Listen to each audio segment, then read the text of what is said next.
Leading Britain's conversation, 0345 6060 973. Abbas in Redbridge. Start us off, Abbas. Good evening. Hi there, good morning. Well, Ian, first of all, yes, it is true that Jews and Muslims do the circumcision on their boys as instructed in their religion. My boy had his circumcision done.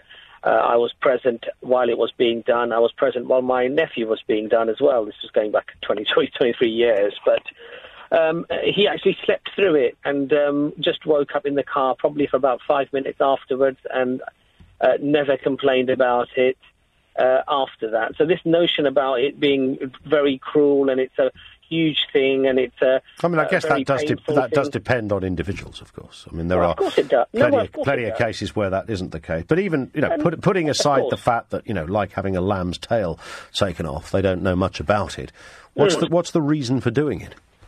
Well, the first and foremost reason is that we believe that Prophet Abraham was instructed by God to circumcise himself and his son, as the Jews believe as well. And the Jews, of course, believe that Moses instructed the people to do the same. In fact, Jesus did the same. In fact, Jesus himself was circumcised on the seventh day. The Bible says that.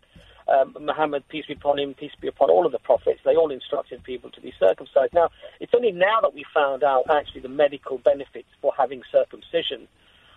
You have a 60 to 70% less chance of catching HIV and many other sexual... Hang on a second. You have a 70% less chance of catching HIV. Is that proven? There's an international health program actually at the moment in Africa where grown men are being encouraged to have a circumcision because it does stem the HIV and other sexually transmitted diseases. You can quite easily Google that. I think it's a UN health program that's going on. They've already done it. So if you are unclean anyway, then having no foreskin would be helpful to that process. Look, Ian, I'm not going to say if you have a foreskin, therefore you're going to be dirty. What I am going to No, but we are talking. I know. I don't dispute that because you're talking about people who do live grubby lifestyles in that respect.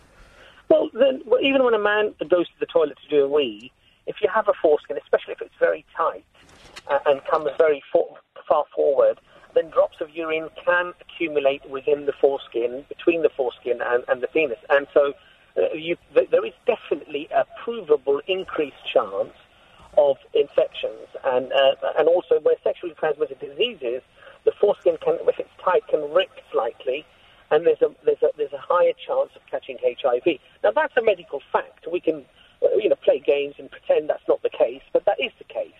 So this notion. Well, but that also is. It's kind of that depends on lots of other factors as well. It's not because you have a foreskin.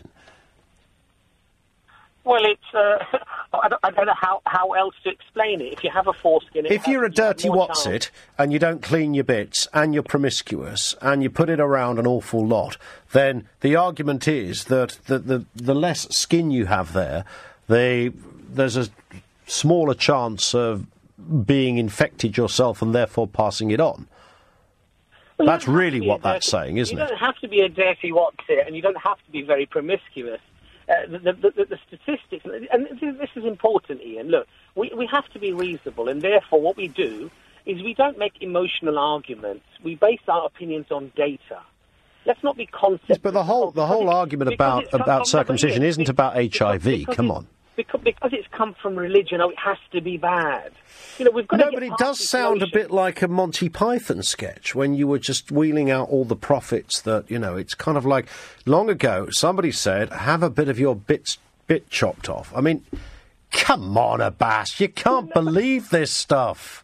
Ian, with every fibre of your being, you can't believe this stuff. Well, with every fibre of my being, I actually do believe. I don't believe you. You're a bright bloke. You can't. And in fact, Ian, and in fact, it wasn't back then that people knew about HIV or all of the other infections that you could possibly get. This is recent scientific data which seems to back up what the strength of the religious notion of having it done. Now, people obviously want to refute that because it's uncomfortable, it's unpalatable. Because how could a religion that they feel, the invention of, unicorns and all of these sort of, sky daddies and the way they explain it, how could they have something right thousands of years ago. People find that unpalatable. But you don't believe that was the reason thousands of years ago? Well, for Jews and for Muslims, and I believe for Christians as well, if you look at the Orthodox Christians... I mean, people didn't brush their teeth then, let alone clean their willies. Well, you're wrong, because the Prophet, peace be upon him, used to use a miswak, which is a toothbrush made from a particular branch of a tree, which also now has many benefits, natural fluoride and what have you. Did they use the toothbrush for their... Sorry, I wasn't trying to be crass when I referenced the cleanliness of one's genitals. I mean, we're having a brutal conversation here. Did he use the toothbrush for his teeth? I think that's normally where you use a toothbrush. No, I know. I didn't know if you were... I don't know what your bathroom... I thought you were trying to allude to the fact that he had some kind of toothbrush built for that purpose. But Ian, maybe you use your toothbrush in different areas. Well, I have an electric buzzing one, so... Oh, well... There you go. Don't even go there. No, but Ian, the reality here... Do you know what? Somebody referenced Dragon's Den earlier. I think that's... Can we go on there together, Abbas? Say, look, Peter Jones, we come at this from two different angles, but we all agree on one thing. No, but Ian, look, all I'm saying is that let's not call it child abuse. Let's not use these very incendiary remarks, because, quite frankly, I think it's just another way of trying to attack religion.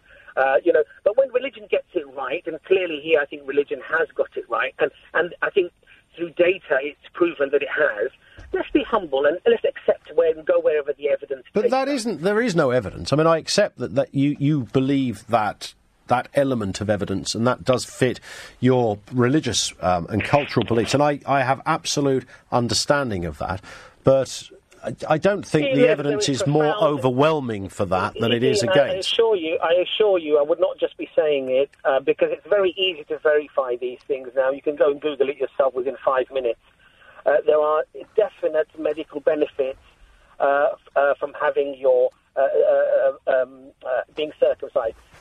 And the reality is, of course, if you have a foreskin and you do manage to keep it very clean, and of course if you do use protection, then you may well be protected. And in fact, when, for example, somebody becomes a Muslim, they don't need to have a circumcision done.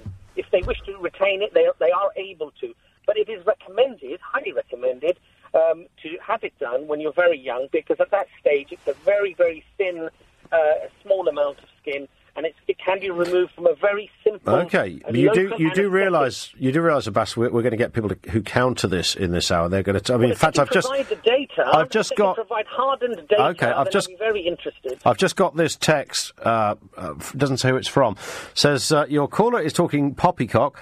Unfortunate phrase. Majid spent an hour debunking this myth earlier that circumcision reduces STDs. It's fake news. People need to actually look this stuff up and refer to the science instead of passing on urban myths. There are no health benefits. In fact, it's quite the opposite. I'm glad that your text has said that. Then search why in Majid's a Muslim himself, so he's in all probability circumcised. Well, I don't want to comment on that point. Oh, I know what you're going to say. Yes, I know what you're coming from. No. He's not a proper Muslim. Is that what it is? No. I don't. Listen, I don't label people because I'm not in a position to, and I should never judge anybody, and I don't judge anybody. But I don't want to talk about Majid Nawaz, quite frankly. But you can quite easily search. Majid is absolutely, emphatically, 100% wrong on that, because if he was right, the World Health Programme would not be circumcising millions of Africans in Africa at the moment to reduce HIV. I only heard this about a few weeks back, where there's a major programme at the moment in Africa, where I think 5 million African men have been circumcised. Okay, listen. We would like to do another 15 million. Oh, wow. Because it will reduce HIV. Okay, all right, Abbas, you had your say. Great call. Thank you very much indeed for that.